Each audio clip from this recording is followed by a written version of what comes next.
автобус ҳафтумин филми коргардони синамои тоҷик Абдулҳай Зокиров ба ҳисоб меравад, ки сабти он аз моҳи марти соли 2019 дар мавзеъҳои тамошобоб ва зебову сайёҳии ҷумҳурӣ оғоз ёфта буд.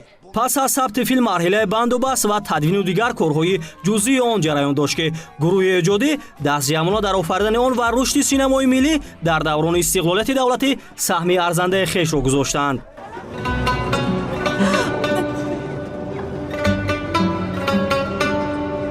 муаррифии синамои тоҷик дар айни замон ва таҳияи филмҳои баландмазмуну ҷавобгӯ ба талаботи ҷомеа, ки завқи тамошобинонро бо самбаланд мевардорад, сари вақтӣ буда синамогаронро водор месозад то дар офаридани филмҳои ватании рақобатпазир дар бозори ҷаҳонӣ талош намоянд.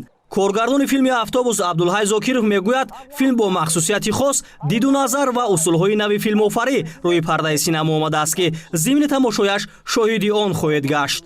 дар ин филм хеле сирҳои зиёд нуҳуфтаанд ва бинандаҳо аз тамошои ин филм хеле чизҳоро ба худ мегиранд ва хеле навъовариҳои зиёд ҳам яъне дар ин филм ҳаст. муддати 5 сол қариб ман рӯи ин филмнома кор кардам ва аслан ки идеяи филм аз он буд ки мо як нақшае доштем роҳҳо, яъне як филмҳои мустанад дар бораи тоҷикистони азиз мегирифтем ва идеяи филм аз ҳамун ҷо омад.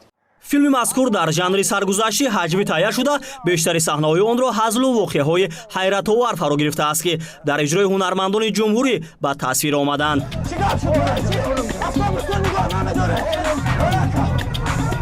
солҳои охир ҳукумати мамлакат баҳри рушди синамои миллӣ таваҷҷӯҳи махсус зоҳир намуда, дар ин самт тадбирҳои зарури андешида ҷиҳати таҳияи филмҳои нисбатан пурмуҳтаво шароиту имкониятҳои васеъро фароҳам меоварад. хушбахтӣ дар он аст, ки чанд коргардоне ки имрӯз дар муассисаи давлати тоҷикфилм кор мекунад, аллакай қариб ки ҳамаи онҳо филм гирифтанд.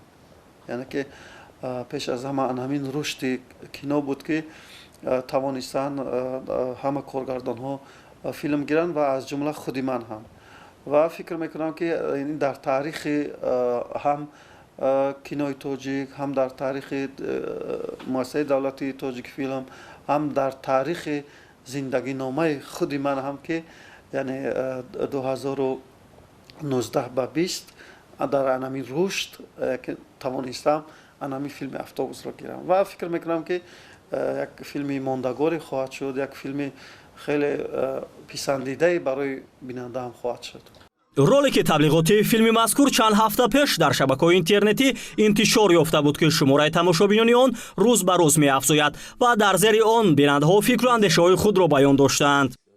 инъикоси мавзеъҳои таърихӣ, сайёҳӣ ва дидании ватан дар филм аз он шаҳодат медиҳад, ки синамогарони тоҷик барои муаррифии симои мамлакат дар доираи солҳои 2019-2021 ҳамчун солҳои рушди деҳот, сайёҳӣ ва ҳунарҳои мардумӣ саҳми арзишманд мегузоранд.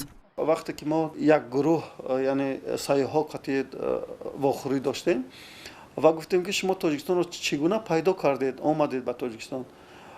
гуфтанд, ки вақте ки мо филми падари моҳтобӣ Бахтиёр Худоназаровро тамошо кардем, аз он минтақаҳои зебо ва аз он кишвари шумо яъне ки ба воситаи филм дидем, ошиқ шудем ва мо пайдо кардем, омадем ана ҳамин кишвар.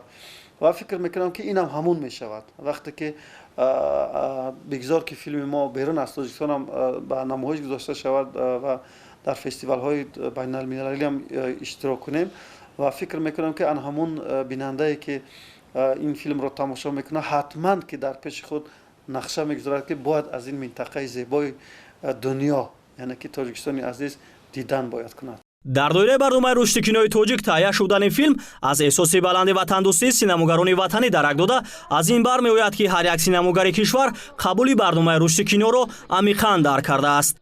ин аст, ки филми автобус дар заминаи ҳамин барнома таҳия шуда, наворбардории он қариб 1 сол идома ёфт. дар назар аст, ки моҳи марти соли равон дар арафаи ҷашни наврӯз филми мазкур пешниҳоди ҳаводорони синамо гардонида шавад.